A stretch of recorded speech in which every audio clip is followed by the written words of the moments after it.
I started this research for one reason. I was confused.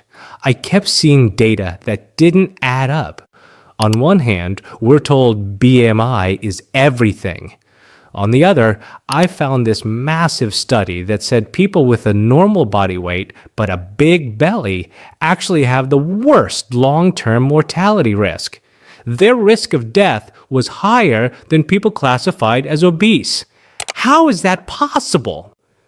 This skinny fat paradox sent me deep into the research. I spent weeks analyzing dozens of papers, including a systematic review of 84 separate clinical trials to find the truth about visceral fat. And what I found is that everything we think we know about losing belly fat is wrong. The data doesn't lie. It all points to 3 proven rules that separate fact from fiction. And today, I'm revealing all of them. The first rule I found is that most people are measuring the wrong thing.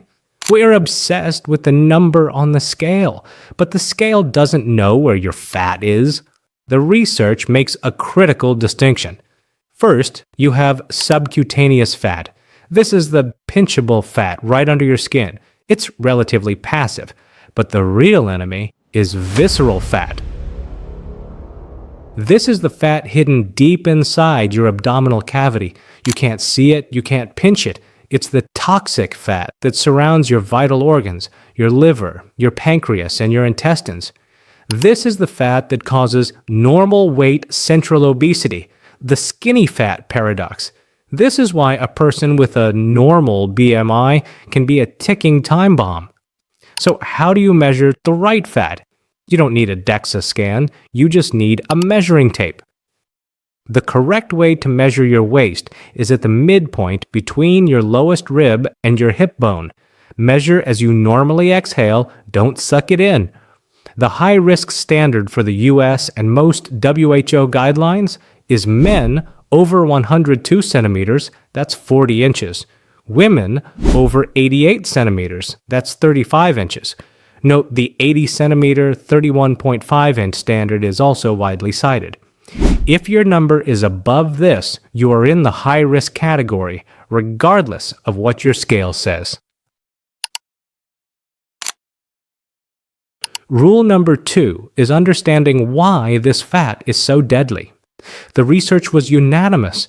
Visceral fat is not a passive storage unit. It is an active, toxic endocrine organ.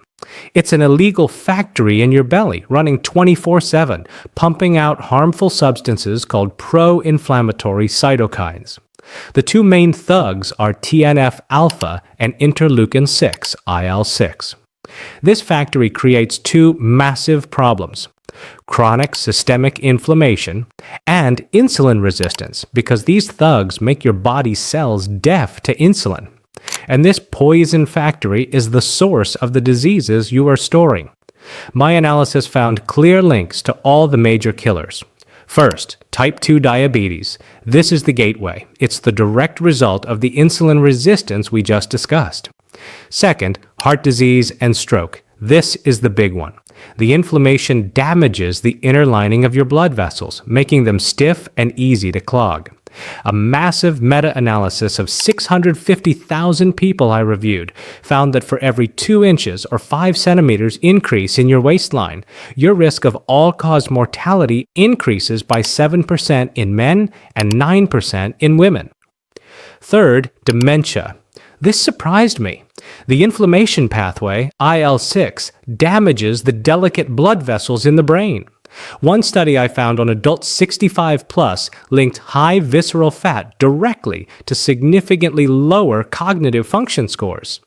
Fourth, fatty liver, NAFLD. This is obvious. The fat is in your liver, but the inflammation turns simple fatty liver, steatosis, into NASH, inflammatory hepatitis. The data shows 20% of NASH sufferers will progress to cirrhosis, liver failure. Finally, cancer. Chronic inflammation is the perfect fertilizer for cancer cells. Visceral fat is consistently linked to colorectal, pancreatic, and breast cancer.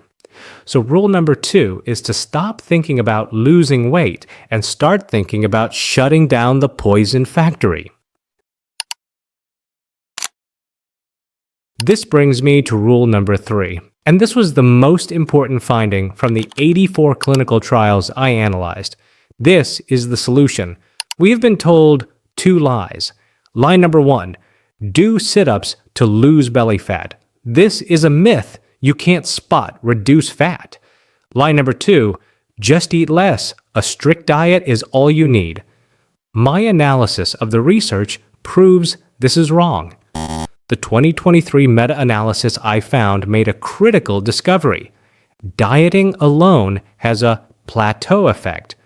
Yes, a caloric deficit is necessary, but a more extreme diet does not equal more visceral fat loss. Your body hits a wall.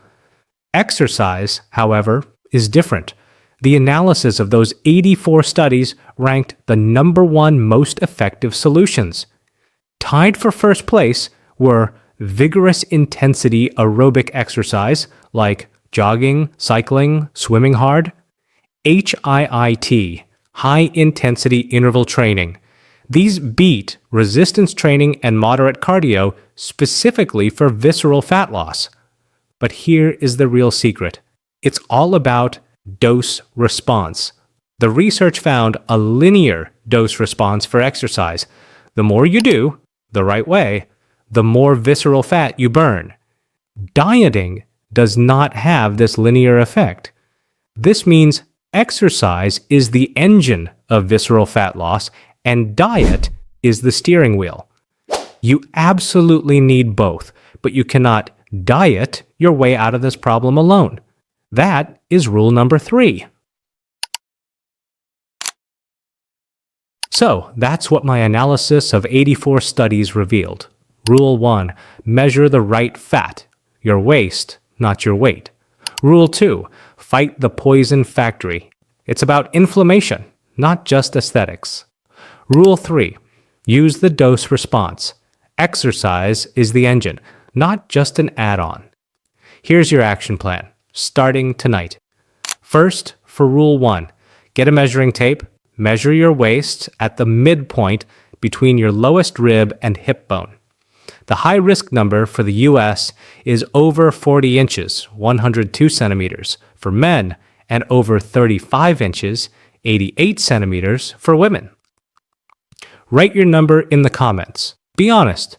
This is your baseline. Second, for Rule 2, if your number is high, talk to your doctor.